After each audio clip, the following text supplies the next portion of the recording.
할렐루야! 2025년 3월 7일 금요일 아침입니다. 성도들에게 찾아가는 말씀, 오늘은 창세기 38장의 말씀을 함께 묵상합니다. 자격 없는 자에게 주시는 하나님의 은혜라는 책이 있습니다. 그 책은 하나님께서 우리 인간과의 이 파괴된 생명적 관계 문제를 해결하시기 위해 독생자 예수 그리스도를 이 땅에 보내주신 것이라 설명합니다. 우리 인간은 스스로 이 문제를 해결할 능력도 그리고 자격도 없기 때문에 심지어는 내가 누구인지조차 알지 못하고 내 인생의 목적과 이유가 무엇이며 그래서 내가 왜 사는지조차 알지 못하는 존재이기 때문에 하나님께서는 자격 없는 우리, 무지한 우리를 위해 예수 그리스도를 통하여 죄의 문제를 해결하게 하셨다라고 이야기합니다. 여러분, 우리는 지금 사순절을 지나고 있습니다. 예수 그리스도의 십자가를 생각하며 오늘도 감사함으로 하루를 시작하셨나요? 하나님의 은혜와 긍휼이 없었다면 현재의 내가 있을 수 없었을 것이라는 고백이 여전히 자격 없고 무지한 우리 모두의 입술의 고백이 되기를 주님의 이름으로 축복합니다. 작년 이맘때쯤 미네소타에 와서 신용카드를 만들기 위해 은행에 간 적이 있습니다. 은행 직원은 먼저 우리 은행과 거래를 한 기록이 있냐, 재산세 내는 것은 있냐 라고 물어보더라고요. 처음 미국으로 넘어왔으니 당연히 모두 없다라고 대답했습니다. 그랬더니 저의 인컴을 묻더라고요. 그래서 나는 목사이고 교회에서 얼마 정도의 사례를 받는다라고 이야기했더니 그 직원은 난감하다는 듯이 작은 목소리로 이렇게 이야기했습니다. 죄송하지만 목사님은 현재 신용카드 발급을 받을 수 있는 자격이 되지 않습니다. 아내와 함께 은행 문을 열고 나오면서 목사님은 자격이 안 됩니다 라는 직원의 말이 자꾸 머릿속에서 맴돌았습니다. 그리고 이런 생각이 들더라고요. 세상은 일정한 자격이 안 되면 아예 그 자리에 설 수조차 없게 만드는데 하나님은 자격 미달인 나를 사랑하시고 은혜를 베푸시며 인도하시는구나. 그 은혜가 정말 감사하다. 오늘 본문에도 자격 미달인 사람이 나옵니다. 야곱의 아들인 유다와 유다의 첫째 며느리 다말입니다. 한창 요셉에 대한 이야기가 전개되고 있는 가운데 전후 맥락에 연관성이 없어 보이는 야곱의 12아들 중에 넷째인 유다에 관한 이야기가 뜬금없이 나오고 있는 것입니다. 심지어 교훈이 되고 또 보고 듣기 좋은 이야기도 아닙니다. 갑자기 나온 유다와 다말의 수치스럽고 불순한 내용들이 우리 마음을 어지럽게 합니다. 도대체 성경은 왜 시아버지와 며느리 사이에서 불륜으로 아기가 태어난 사건을 기록하고 있는 것일까요? 그런데 놀랍게도 이 불편한 이야기에는 하나님의 은혜와 하나님의 약속의 성취를 보여주는 구속사적 메시지가 담겨 있습니다.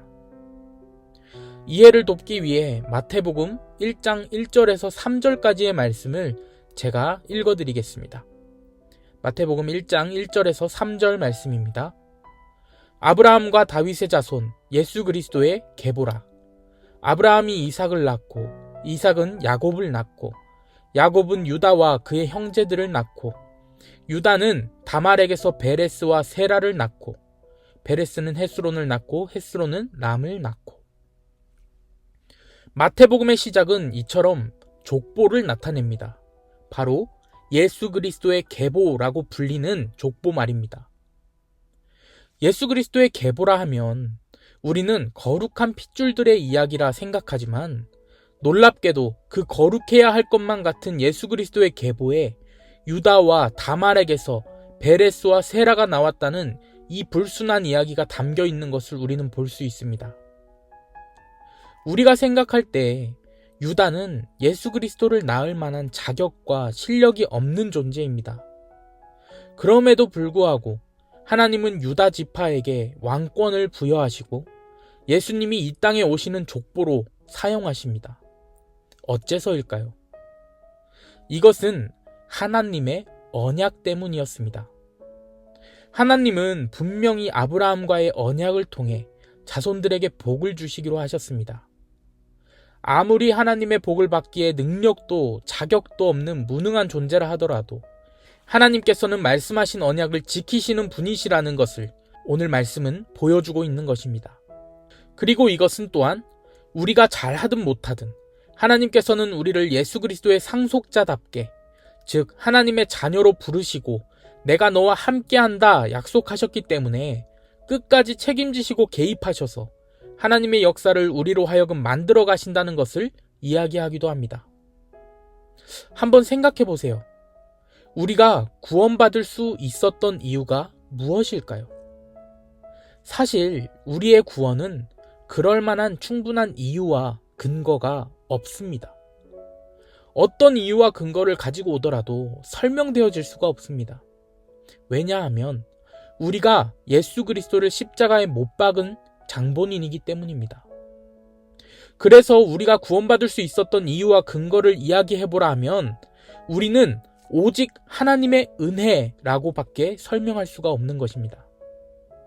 이렇듯 오늘 우리가 주님 앞에 모든 것이 은혜라고 고백하는 이유, 우리에게 삶의 모든 것이 은혜일 수밖에 없는 이유는 우리의 모든 것을 하나님께서 사랑이라는 그분의 선한 계획으로 자격 없는 우리를 사용하셔서 하나님의 역사를 만들어가고 계시기 때문입니다.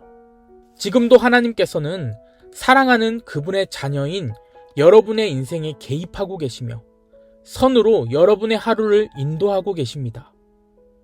오늘 이 아침 그 크신 사랑에 감사하며 우리를 향한 예수 그리스도의 십자가를 깊이 묵상하고 또 오늘도 자격 없는 내 힘이 아닌 오직 예수님의 보혈에 힘입어 이 하루를 살아가는 저와 여러분 되시기를 주님의 이름으로 축원합니다.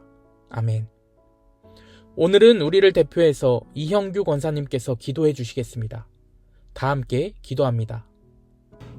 사랑의 하나님 감사드립니다. 오늘도 하나님의 은혜 가운데 기도와 말씀으로 하루를 시작합니다. 오늘 하루의 삶을 인도하시고 모든 악으로부터 보호하여 주시기를 기도드립니다. 특별히 사순절 기간을 맞이해서 우리의 죄를 돌아보며 참으로 회개하는 시간이 되게 하시며 기쁨으로 감사함으로 부활의 아침을 맞이할 수 있게 인도하옵소서. 우리의 죄를 대신해서 돌아가시고 다시 부활하셔서 우리를 죄에서 구원하시며 영원한 생명으로 인도하신 우리 주 예수 그리스도를 깊이 묵상하는 시간이 되기를 기도드립니다. 말씀과 기도로 시험과 유혹을 물리치시고 사랑과 겸손과 믿음과 순종으로 십자가에 달려 돌아가시며 하나님의 모든 구원의 계획을 이루신 예수님의 삶을 묵상하기를 원합니다. 우리도 예수님을 닮아가며 참된 제자로서 거듭나는 시간이 되기를 기도드립니다. 그 어느 때보다도 복음의 말씀이 사랑의 역사가 믿음과 순종의 모습이 필요한 시대를 살아가고 있습니다. 간절히 기도드립니다. 우리의 삶을, 우리의 가정을, 우리 교회를 하나님의 나라를 위해서 쓰임받게 하옵소서. 오늘도 육체의 질병 가운데 고생하시는 교우님들이 많이 계십니다. 주님께서 친히 함께 하셔서 치유하시고 위로하시고 평안함으로 함께 하시기를 기도드리며 이 모든 말씀 예수님의 이름으로 기도드립니다. 아멘.